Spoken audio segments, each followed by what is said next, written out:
Bonjour les gens. Je reviens en fait avec juste une toute petite vidéo vous expliquant quels produits et quelles astuces que j'ai pour maintenir une lace closure ou bien une lace frontale, c'est la même chose. Pour commencer, la différence entre une lace frontale et une lace closure, alors la lace closure, normalement, la plupart du temps, la taille elle est de 4x4.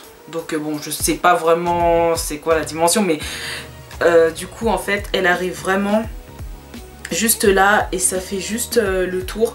J'en ai pas une juste à côté de moi pour vous montrer à quoi ressemble une lace closure, mais ça s'arrête environ là. C'est une perruque que j'ai, mais je l'ai fait avec une lace closure. Donc oui, je savais pas comment mettre mes cheveux, donc j'ai fait un peu un coiffé décoiffé. Bon bref, là vous voyez que je l'ai alors je sais pas si vous voyez bien, je vais me rapprocher.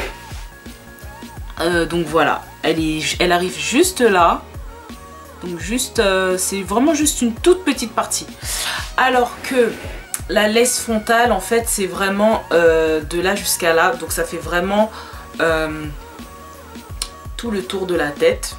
Et je crois la dimension elle est de 13x4 ou un truc comme ça.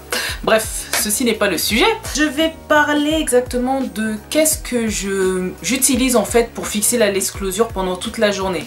Alors si je parle de durée, honnêtement, il y a versus en fait. Exactement 2 produits, enfin 3 en tout, mais il y en a un que c'est pour les edges et tout. Il y a exactement 2 produits que j'utilise, mais il y en a un que je penche plus vers l'autre, etc. Alors le premier que j'utilise pour bien fixer mes baby hair, c'est le Olive Oil Girl Fly Away Taming Hair Gel. Donc il est comme ceci. Par contre, je suis vraiment désolée en fait, je me suis tellement butée dessus que il n'y a vraiment plus rien dedans. Je sais pas si vous voyez, donc c'est très... C'est du Taming Gel, il est blanc, hein. C'est blanc et tout. Donc je sais pas si vous voyez très bien. Je l'utilise surtout pour mes baby hairs un peu partout et aussi sur la lace closure. Cependant, toute la journée il ne tient pas vraiment. Je dirais plutôt que sa durée de vie elle est de 4-5 heures. Après ça dépend de la température. Donc moi je l'ai testé, on était plutôt dans les saisons chaudes et ça tenait pas trop. Après il faut que je teste en hiver. Bon, quand je l'aurai testé en hiver, et ben vous allez voir dans la description, il y aura mon review dessus.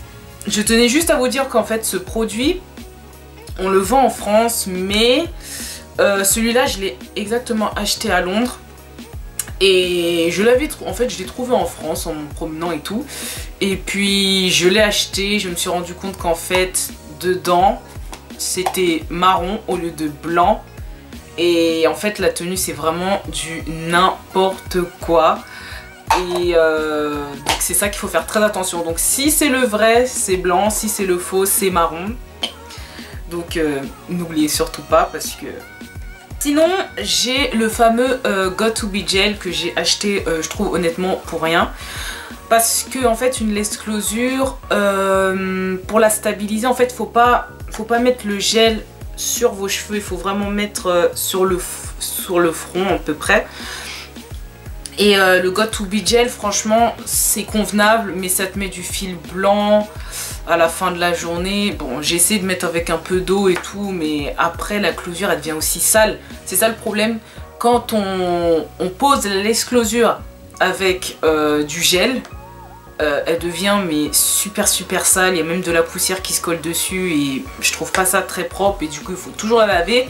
Et comme la lace closure et la lace frontale c'est des choses qui perdent beaucoup les cheveux, ça fait que plus vous la lavez, plus vous perdez les cheveux et après vous devenez chauve. Et puis voilà. Le Got2b Gel honnêtement je suis pas très fan. Je trouve ça fait du bruit pour rien.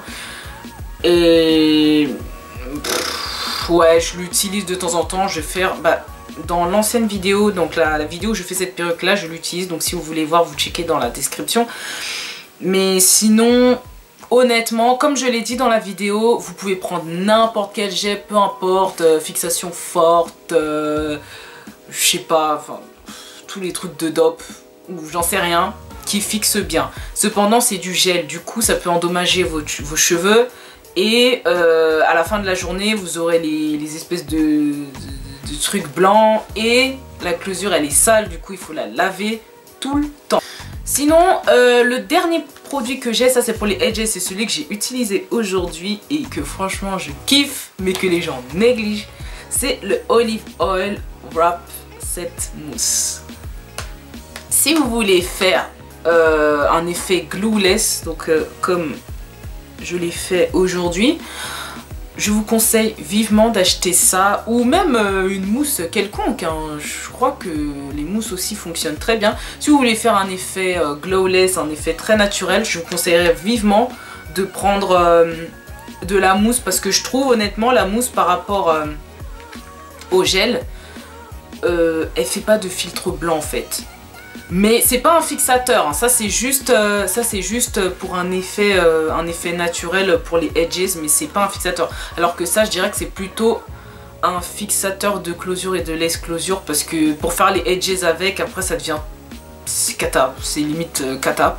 Mais alors que celui-là, franchement, je l'ai utilisé toute la journée et franchement l'effet il reste vraiment. Donc les edges ils restent vraiment à leur place, ils bougent pas du tout et c'est cool, franchement c'est grave bien.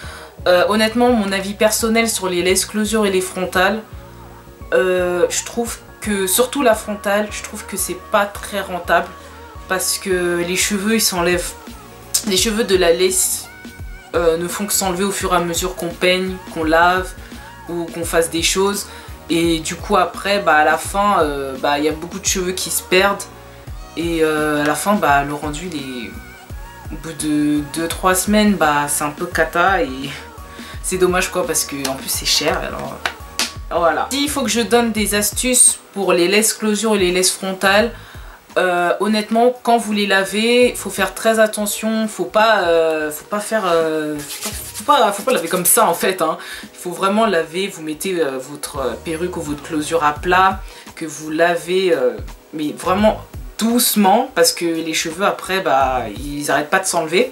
Sinon franchement les laisses closure et les laisses frontales, honnêtement c'est vraiment un plan bourbier, mais c'est beau. Mais oui, honnêtement moi je trouve que c'est vraiment un plan bourbier. La durée de vie elle est de 1 mois presque, donc c'est pas très rentable si vous voulez acheter une perruque avec laisse closure sur le long terme. Donc peut-être si vous la faites vous-même, je vous conseillerais en fait tous les 2 mois de changer la laisse closure, parce que je pense que ça doit vraiment ressembler à rien. Et puis voilà. Donc merci d'avoir regardé la vidéo. N'oubliez pas de subscribe et de vous abonner. Et puis on se revoit dans la prochaine vidéo. Peace.